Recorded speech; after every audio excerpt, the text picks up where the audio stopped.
오늘은 현존하는 세계 최고의 기업, 시가총액 기준으로 전 세계에서 가장 비싸죠. 애플에 대해서 말씀을 드려보겠습니다.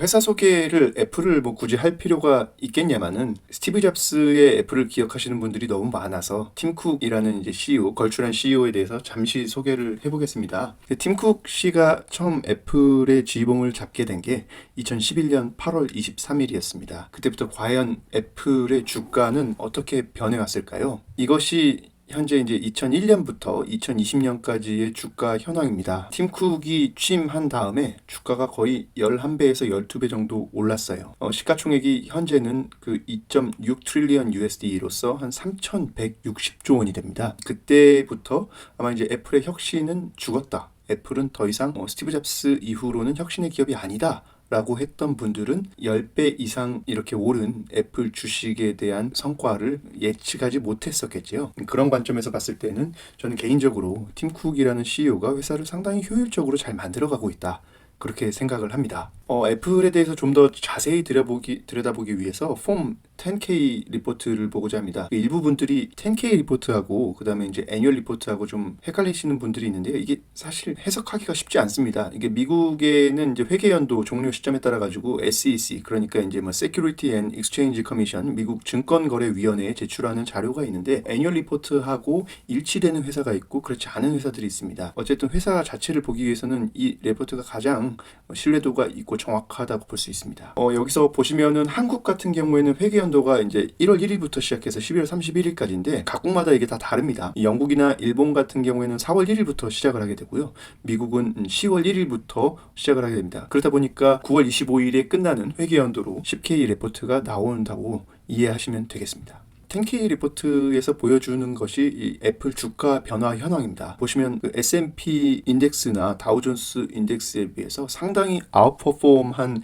성과를 보여주고 있는데요. 이런 것들이 사실 10K 리포트에서 나오는 게 결국에는 미국 회사 투자하는 가장 장점 중에 하나인데요. 미국 회사들은 결국 위임은 받은 경영이라고 생각합니다. 프록시 그런 이제 스테이트먼트도 있고요. 결국에는 이제 주주 친화적이고 효율적인 높은 시장이라고 볼 수 있고요. 시장 수익률 이상의 알파 수익을 추구하는 것이 이 회사의 존재 가치 중에 하나이기 때문에 이런 부분들은 되게 눈여겨볼 수밖에 없고 이것이 결국에는 경영진의 성과로 이어진다고 말할 수 있습니다. 2021년 카테고리별 매출로 보자고 하면은 특징이 몇 가지 있습니다. 일단 아이폰이 보시는 바와 같이 2019년에서 20년은 마이너스 3% 성장이었는데 이번에는 39%나 엄청난 성장을 했습니다. 21년에서는 아이폰에 괄목할 만한 성장 실적이 상당히 인상적이고요. 전체 매출의 절반 이상을 차지한다는 그런 부분을 우리가 인식할 수 있습니다. 한 가지 이야기하자면 서비스 부분이 많이 성장은 했지만 전체에서 차지하는 비중이 상당히 매출에서는 좀 낮다고 볼 수 있죠. 그리고 이제 지역별 매출입니다. 재미있는 현상이 무려 중국에서 1년에 70%나 성장을 했습니다. 지금 미국과 중국의 정치적 갈등을 생각해 보면은 상당히 이례적이라고 볼 수 있는데요. 아이폰에 괄목할 만한 성장 실적이 아마도 중국에서 기인할 것이라고 예상됩니다. 이것은 화웨이 부재에 따른 반사 이익을 다른 회사가 아닌 애플이 가져갔다고 볼 수 있습니다. 그러면 이제 세그멘트별 매출 총이익을 한번 봐보겠습니다. 여기서 좀 인사이트가 느껴질 수 있는 부분이 있습니다. 예를 들어서 이제 매출은 제품에서 발생시킵니다. 81%가 이제 매출에서 발생이 되는데요. 이익은 생각보다 서비스에서 발생시키는 흐름이 큽니다. 그러니까 81%에 반대면은 19%밖에 차지하지 않던 서비스의 비중이 여기서는 31% 상당히 높아집니다. 서비스 같은 경우에는 매출 총이익이 거의 한 70%에 이릅니다. 대단하죠? 그래서 이제 서비스를 계속 이렇게 애플 TV나 애플 페이나 이런 것들을 계속해서 애플이 성장시켜 나가는 이유가 이렇게 높은 수익성에서 우리는 그 이유를 찾아볼 수 있습니다. 2021년 주요 실적을 보면은 주가 수익률이 약 34% 정도 상승했습니다. 그리고 매출액도 전년 동기 대비 33%나 상승했고요. 순이익이 무려 65% 상승했습니다. 이러다 보니까 주가가 올라갈 수밖에 없겠죠. 여기서 이제 주당 순이익이 EPS가 이제 71% 상승했는데 순이익이 65% 상승했는데 주당 순이익이 어째서 더 많이 상승할 수 있었을까? 그 이유는 유통 주식 수의 지속적인 감소에 있습니다. 보시면은 2019년에는 184억 주였는데 2020년에는 70억 주, 그리고 2021년에는 167억 주 계속적으로 감소를 하고 있습니다. 연 3, 4% 정도 수준의 자사주 매입을 계속할 예정이라고 팀쿡은 말하고 있는데요. 이것도 주가에는 상당히 긍정적인 영향을 미칠 수가 있습니다. 내가 손에 가지고 있는 주식의 평가액이 점점 더 높아진다고 볼 수 있겠죠. 그런 측면에서 봤을 때 재무적 측면에서 애플의 장점은 지속적인 매출 및 이익이 성장하고 있고 매우 안정적인 재무 상태를 가지고 있고 적극적인 자사주 매입 그리고 주주 친화적인 정책이라고 볼 수 있겠습니다. 여기서 말하는 이제 ROE가 자기 자본을 가지고 이익을 얼마나 낼 수 있느냐, 그게 이제 147%나 되는데요. 이게 사실 약간 사기 캐릭터 정도의 수준입니다. 10억을 자본금을 가지고 14.7억 원의 이익을 매년 창출한다는 것입니다.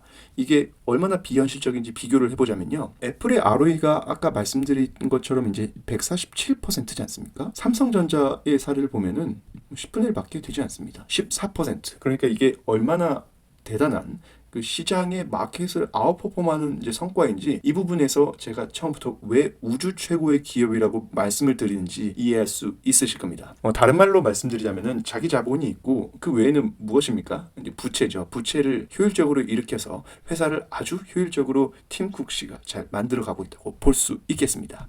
애플은 재무적인 상태만 좋은 게 아니죠. 기술이 혁신적으로 바꿔지고 있습니다. 이게 애플이 그 전까지는 사실 인텔 CPU를 가지고 맥북을 만들었죠. 하지만 아이폰에서 만든 그 AP 기술이 혁신적으로 늘어나다 보니까 어느 정도의 약간 도박적인 모험을 하게 됩니다. 그것이 무엇이냐면 M1 실리콘을 만들었다는 거죠. 덕분에 이제 성능 및 전력 소비량이 혁신적으로 발전을 했습니다. 발열량과 배터리 지속 시간이 엄청나게 줄어들었고요. 물론 이제 배터리 지속 시간은 늘어났고 발열량이 이제 떨어졌다는 말이죠. 그래서 사실상 큰 아이폰을 사용하는 느낌이 듭니다. 저도 지금 M1 칩이 탑재된 맥북 에어를 쓰고 있는데요. 하루 정도는 배터리를 충전하지 않아도 충분히 사용할 수 있고 발열량은 얼마나 낮으면 팬이 없습니다.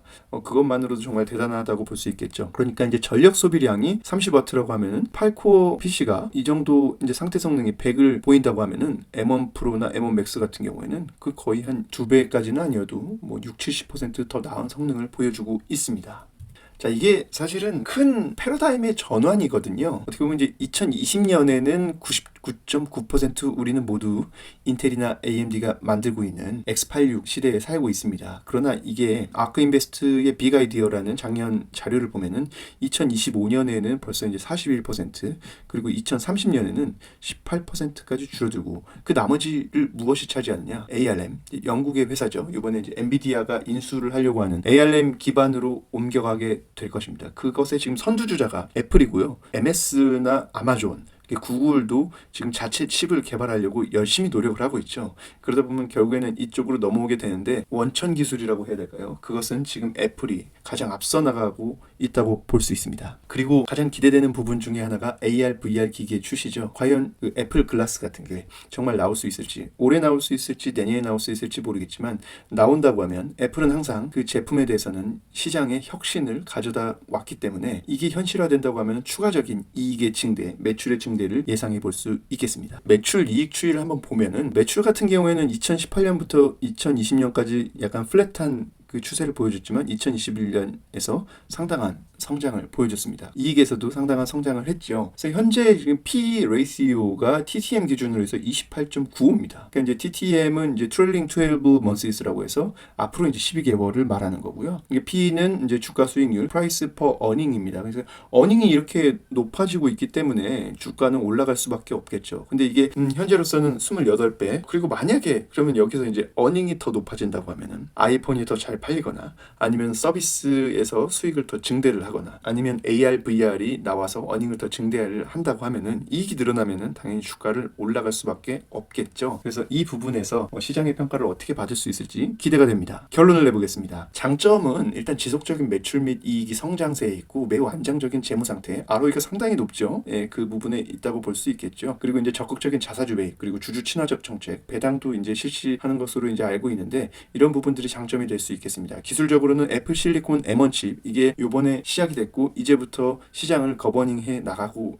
있습니다. 그리고 이제 맥북 에어 같은 경우에는 사실상 학생이면은 100만 원밖에 안 되는 거예요. 가격도 너무 매력적이고 동영상을 제작하시는 분들은 당연히 맥북 프로 맥스를 뭐 아무리 비싸도 살 수밖에 없는, 너무나 이제 시공간의 시간을 단축시켜주기 때문에 그런 것에서 이제 장점을 둘 수 있겠고요. AR, VR, 증강현실과 가상현실 신제품을 출시한다고 하면은 대단한 포텐셜을 보여줄 수 있습니다. 그렇지만 모든 주식은 장점만 있는 게 아닙니다. 단점을 보자고 하면은 일단 거시경제 및 산업 리스크가 있습니다. 반도체 빅사이클이 어차피 이제 시클리컬한 부분이라서 그 거시경제는 현재 이제 강달러 현상이 계속되고 있고 아마 이제 금리를 높이고 있죠. 금리가 높아지면 아무래도 이제 성장을 좀 이제 예상할 수 있는 빅테크 쪽도 좀 리스크가 될 수 있습니다. 글로벌 공급망의 정치적 리스크 아시다시피 M1칩은 TSMC에서 만들어지고 있는데 TSMC는 대만이죠. 그러면 현재로서는 중국과 대만의 그 정치적 리스크가 상당히 큰데 이것을 과연 어떻게 효과적으로 극복할 수 있을까? 여러 가지 대안은 있습니다. 지금 이제 TSMC가 미국에도 공장을 짓고 있고 일본에도 공장을 짓고 있죠. 그러면서 약간 정치적 리스크를 좀 다변화시킬 수 있고요. 그럼에도 불구하고 현재로서는 단점이라고 볼 수 있습니다. 그리고 반도체 시장의 경쟁이 세지고 있어요. 그래서 내부 인력 유출이 어쩔 수 없죠. 왜냐하면 제가 아마존의 CEO라고 해도 제가 구글의 CEO라고 해도 지금 우리가 만약에 우리 자체 ARM 기반 반도체 칩을 만든다고 하면은 M1 칩에서 성공한 애플에서 데리고 올 수밖에 없겠죠. 그런 부분들에 조금 이제 리스크가 되고요. 신규 아이템에 아까 이제 언급했지만 AR, VR이 잘 된다는 보장이 없죠. 만약에 여기서 실패를 하게 된다고 하면은 투자와 그리고 이제 상당한 손실을 볼 수 있겠죠. 그렇지만 아이폰부터 여태까지 에어팟 많은 제품들을 성공시켜온 애플의 관점에서 봤을 때는 성공하리라고 생각은 되지만 실패의 가능성을 제로라고 볼 수도 없습니다. 그리고 무거운 시가총액 지금 3천억 원이 넘었어요. 이 정도가 됐으면 지금 세계 1위인데 포텐셜 천장이 어디까지 갈지 그것도 약간 단점이라고 볼 수 있겠습니다. 비교군이 없어요. 여기까지 애플에 대해서 이제 장점과 단점 이야기해봤는데요. 여러분은 어떠신가요? 저는 아무래도 개인적으로는 아무래도 애플을 좋아하기 때문에 장점이 단점보다 조금 더 커 보입니다. 하지만 언제까지나 이 주식은 변동성이 크고 위험이 큰 투자처이기 때문에 여러분도 한번 면밀히 분석을 해보고 애플을 주식을 살지 말지 결정을 해보시기 바랍니다. 오늘은 여기까지입니다. 감사합니다.